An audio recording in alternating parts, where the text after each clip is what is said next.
Olá, boa noite. A gente começa o TN2 de hoje com indignação e pesar. Em menos de um ano, 29 mulheres foram vítimas de feminicídio no estado. Um número alto que não dá para medir a dor de quem perde uma mãe, uma amiga, para um marido que não aceita o fim do relacionamento. Em um depoimento emocionado, a mãe de Janaína conta como perdeu a segunda filha para o companheiro assassino. O corpo de Janaína Gomes dos Santos foi liberado por familiares no início da tarde do DML de Vitória. A camareira de 34 anos foi morta a golpes de facão na madrugada desta quinta-feira. O principal suspeito é o então marido dela, Antônio Júnior Cruz da Silva, de 36 anos. O crime aconteceu na casa da vítima, no bairro Rio Branco, em Cariacica, na frente dos 3 filhos de Janaína. Dona Ângela, mãe da vítima, conta que o relacionamento da filha e do ex-genro, de mais de 10 anos, era conturbado. Ele saía, aprontava, bebia, se drogava, depois vinha pedir o perdão a ela. E aí ela pegava e perdoava. E ela sempre falava para ele ir embora, que ela não queria ele mais. Vai viver sua vida que eu vivo a mim. Ele não aceitava, nunca aceitou. Quando foi ontem, não deu nem tempo dela correr. Voltou 3 horas da manhã dando uma facada na menina. Matou ela na frente dos 3 meninos. Essa é a segunda vez que Dona Ângela tem uma filha assassinada pelo companheiro. Agora estou perdendo mais uma por conta de homem que não aceita o relacionamento mais. Eles querem vingança, eles querem matar. Janaína é a terceira mulher assassinada aqui no estado só esta semana. Os 3 casos são muito parecidos. Mulheres que queriam terminar os relacionamentos e acabaram mortas pelos próprios companheiros. A Semana Violenta faz parte de um ano em que os números chamam a atenção.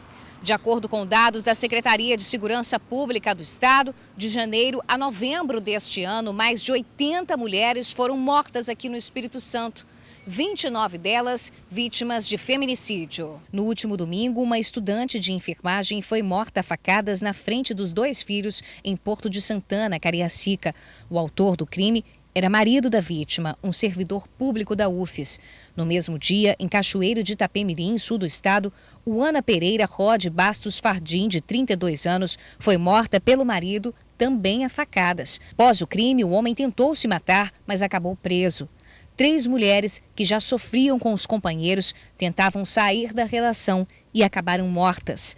Para esta procuradora de justiça especialista no assunto, é preciso que a mulher denuncie ao primeiro sinal de violência e que as políticas públicas sejam mais rigorosas. A primeira vez que ela receber um tapa na cara, um empurrão violento, um xingamento muito forte, ela tem que pedir ajuda. Tem que pagar o que ele fez. A polícia tem que encontrar ele onde ele estiver. Tem que encontrar, né? Olha, gente, o marido de Janaína ainda não foi preso. Já os outros 2 homens que citamos na reportagem já estão na cadeia. Tiros e pânico no bairro Itararé, em Vitória. Bandidos armados e encapuzados passaram de carro atirando na praça principal do bairro. Uma pessoa acabou baleada. A vítima é este adolescente que aparece de camisa vermelha. Ele foi baleado na praça do bairro Itararé, em Vitória. Era por volta de 11h50 da manhã quando um Fiat Uno com 2 homens passou atirando. Eles estariam usando toucas ninja durante a ação. Nesta outra imagem é possível ver um rapaz carregando a vítima para prestar socorro. O adolescente foi ajudado por moradores que estavam no momento em que tudo aconteceu. Um motorista que passava levou a vítima para um hospital de Vitória. O carro usado pelos criminosos foi encontrado no bairro Andorinhas, também na capital. A unidade móvel da polícia chegou minutos depois da tentativa de homicídio. Mesmo assim, moradores e comerciantes tiveram medo de conversar com nossa equipe. Não é a primeira vez que mostramos a onda de violência em Itararé. No último mês de setembro, foram 2 ataques em 3 dias. Em um deles, 2 homens em uma moto chegaram atirando na praça. Um jovem de 21 anos foi atingido nas costas e nas pernas. O outro caso também aconteceu na pracinha do bairro da mesma forma. Um homem passou atirando e atingiu 2 pessoas. Os casos podem ser motivados porque a disputa pelo tráfico de drogas no local é intensa. Olha, a Polícia Militar fez buscas na região, inclusive com a ajuda do helicóptero Árpia, mas nenhum suspeito foi encontrado. O adolescente foi socorrido e levado para o hospital de urgência. O caso do policial militar que agrediu um homem durante uma confusão em Vitória e prendeu um idoso na Serra. O soldado apresentou um atestado médico antes de ser afastado. O nosso repórter Vitor Zucolotti tem os detalhes ao vivo para a gente. Boa noite, Vitor. O que acontece a partir de agora? Boa noite, Isabela. Boa noite a todos que acompanham o TN2. Então, Isabela, a partir de agora, o processo de sindicância, né, da Corregedoria da Polícia Militar, ele para. Porque o policial, né, o soldado Aurélio, ele tem aí que utilizar esse atestado, esses provavelmente 15 dias, já que é um tratamento psicológico, e só depois do atestado cumprido é que a sindicância volta a acontecer, esse andamento, que por sinal a sindicância tem 20 dias de duração mais ou menos, daí esse processo, depois desses 20 dias, que vai aí informar sobre o processo administrativo, se vai ser aberto contra esse soldado. Como você bem falou aí, ele ia assumir funções administrativas hoje, mas apresentou o atestado. Um detalhe que esse soldado aí, o soldado Aurélio, ele já é conhecido reincidente por outras confusões. Em 2017, ele prendeu um colega nosso, né, um jornalista que estava filmando ali uma abordagem que ele fez. Esse jornalista ficou detido no DPJ de Vitória durante quase que o dia inteiro. Em novembro agora, teve uma confusão aí com um casal de idosos, chegou a prender esse idoso por desacato, por conta de uma briga de trânsito, e agora, na sexta-feira, aconteceu essa situação em Santa Marta, na capital, também por conta de uma briga de trânsito, só que é uma situação grave, porque envolveu até tiros, né? Uma pessoa aí pegou a arma do soldado e atirou para cima, uma situação bem complicada e que assusta bastante, Isabela. Bom, pela manhã, o corregedor-geral da PM falou sobre a situação do soldado Aurélio e a gente confere agora o que ele nos disse.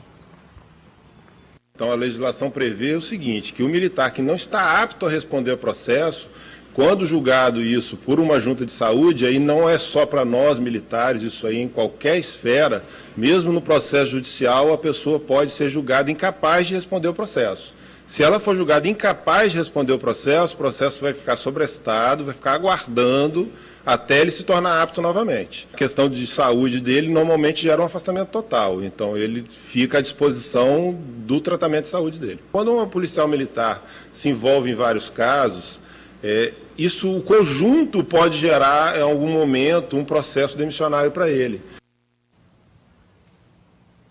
Pois é, Isabela, é essa a situação. Ele fica afastado durante 15 dias, aí, provavelmente, para esse tratamento psicológico. A sindicância demora 20 dias, então aí 35 dias até a gente saber de fato o que vai acontecer com o soldado, o que vai acontecer com ele por conta aí dessas confusões. Eu volto com você aí no estúdio, Isabela, e é claro, a gente continua acompanhando esse caso. Obrigada, Vitor, pelas informações. A gente vai continuar acompanhando esse caso. A seguir, você vai ver que estão sendo procurados os criminosos que mataram 2 pessoas numa casa em Vitória. Agora imagens ao vivo para você no trânsito da Reta da Penha. A gente volta bem rapidinho. A polícia investiga o assassinato de 2 jovens em uma casa no bairro Santa Marta, em Vitória. Carlos Henrique Coutinho dos Santos, de 24 anos, e uma jovem identificada como Leiliana, de 23, foram mortos com 10 tiros cada. 4 homens armados e encapuzados invadiram a residência. Os assassinos buscavam por Carlos Henrique, o primeiro a ser morto. Ele estava preso por tráfico de drogas e foi solto há 6 meses. Denúncias devem ser feitas pelo 181. A gente muda de assunto agora para falar da eleição relâmpago da Assembleia Legislativa. Mesmo após a renúncia da chapa eleita para atuar a partir de 2021, a Ordem dos Advogados do Brasil decidiu manter a ação na Justiça. A entidade pede a suspensão dos efeitos de uma mudança na lei aprovada pelos deputados estaduais.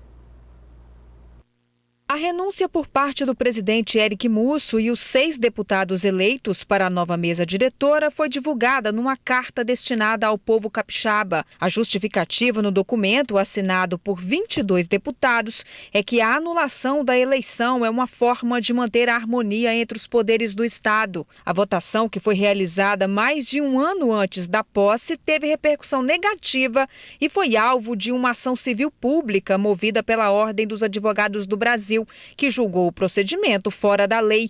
Nas ruas, a atuação dos deputados também foi questionada. Muito desrespeitoso mesmo. E agora eu te pergunto, nós, brasileiros, sociedade, enquanto sociedade, vamos falar com quem?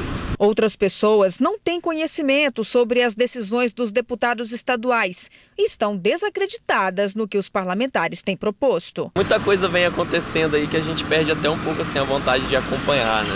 Eu sei que é um erro, mas assim, me desinteressa um pouco, porque eu vejo tanta coisa que não é justa. A votação que elegeu a mesa diretora aqui da Assembleia Legislativa só foi possível após uma mudança na legislação aceita por 23 deputados que permitiu a eleição antecipada. Por este motivo, a Ordem dos Advogados do Brasil decidiu manter a ação na Justiça, que pede a suspensão dos efeitos da emenda constitucional. O entendimento da OAB é o mesmo do deputado Sérgio Majeski. Para o parlamentar, a suspensão da PEC não vai prejudicar outras ações da Casa. Eu acho que o deputado Eric deve um pedido de desculpa à sociedade e, mais do que nunca, a PEC aprovada que garantiu essa questão vergonhosa, quer dizer, uma PEC vergonhosa para garantir outro ato vergonhoso. Essa PEC precisa ser anulada de qualquer forma, porque senão qualquer dia desse o presidente amanhece com vontade de fazer uma eleição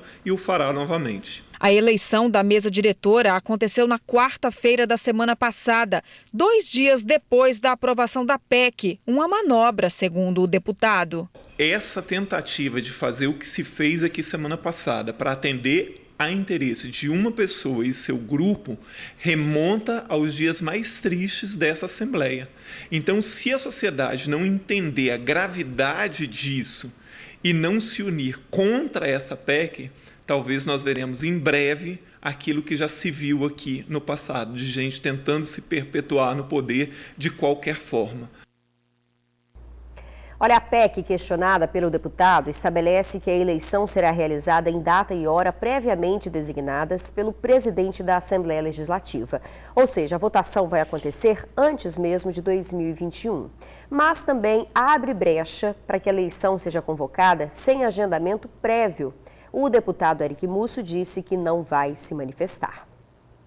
Olha, tem alerta de chuva forte para 52 cidades capixabas, incluindo a Grande Vitória. O aviso é do Instituto Nacional de Pesquisas Espaciais e vale para amanhã.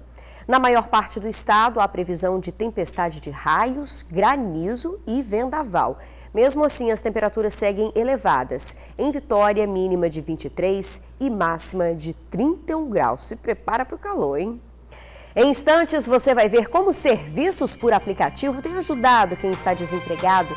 Você vê agora imagens ao vivo do trânsito na ponte de Camburi. A gente já volta.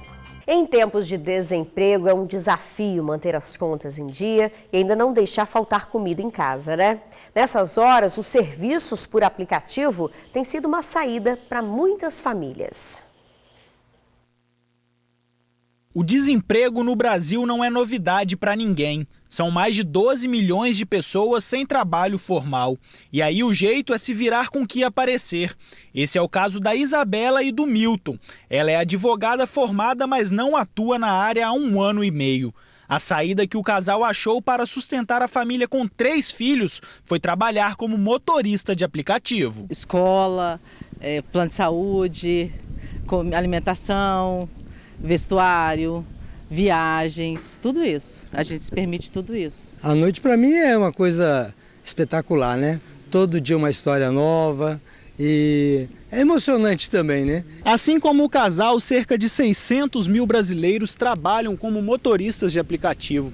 No início, a atividade era vista apenas como um complemento de renda. Agora, muitos têm a fonte principal totalmente exclusiva das viagens. Mas para isso, precisam trabalhar muitas horas. Tem mês que você tem umas coisas como manutenção do carro são maiores, por exemplo, troca de pneu. Esse mês você tem que trabalhar mais puxado para trocar todos os pneus, né? Fora a manutenção comum. E tem mês que você não precisa trabalhar tanto, mas é cerca de 5 a 10 horas por dia é o mínimo que você trabalha no Uber. Nas ruas é fácil encontrar quem utiliza o transporte por aplicativo. Já são 22 milhões de usuários só no Brasil. Para ir para qualquer lugar, para igreja, para churrasco, para médico, tá com pressa, a gente pega o aplicativo. Quando vai sair na sexta-feira, você, de vez de beber e dirigir, você usa o aplicativo. Além de ser fácil, rápido, e a gente não tem mais aquele negócio de estacionar carro para lá, para cá, procurar vaga, a gente está sempre... Ligou, o carro chega com 3, 4 minutos, a gente já está sendo atendido, uma maravilha. Paizão e mãezona. Esses são os apelidos do casal no meio das corridas por aplicativo. A gente faz o nosso horário, a gente está sempre junto, a gente é parceiro e todas as outras coisas a gente faz tudo junto. A coisa mais importante é conciliar o horário de trabalho com o horário de família. Isso para mim foi essencial. Parceria sempre, né? A gente tem que se virar. Olha, a gente fica por aqui. Muito obrigada pela sua companhia de sempre. Uma boa noite para você e até amanhã.